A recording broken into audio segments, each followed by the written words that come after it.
ময়া মাছ কত করে গো? দারুণ রান্না হয়েছে গো। এই নাও ধরো, মাছ নিয়ে এসছি, দেখো কি মাছ। কি মাছ এনেছো গো? দেখো, খুলে দেখো, খুলে দেখো।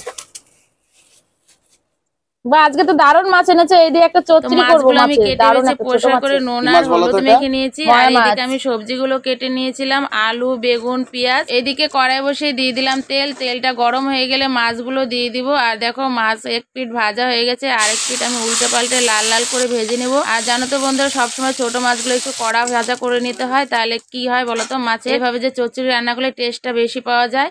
আর এদিকে দিয়ে দিলাম পেঁয়াজ কুচি। পেঁয়াজ কুচিটা দিয়ে একটু কিছুক্ষণ নাড়াচাড়া পরে দিয়ে দিলাম আলু, বেগুন, কাঁচা লঙ্কা, নুন, হলুদ দিয়ে ভালো করে একটু আমি ভাজা ভাজা করে নিব। মাছটা দেওয়ার পরে কিছুক্ষণ নেড়ে চেড়ে আমি 5 মিনিটের জন্য ঢাকা দিয়ে দিব। আর ঢাকাটা দিলে কি হবে, পারফেক্ট ভাবে আলুটা সেদ্ধ হয়ে যাবে। ঢাকনাটা খুলে কিছুক্ষণ নেড়ে চেড়ে ভাজা ভাজা হয়ে গেলে আমি নামিয়ে নিব। আর এদিকে দেখো আমার এখানে বড় মশার জন্য ভাতও বেড়ে নিয়েছি। আর এখানে দেখো কত সুন্দর হয়েছে। কই গো, তুমি কোথায় গেলা? খেয়ে বলো কেমন।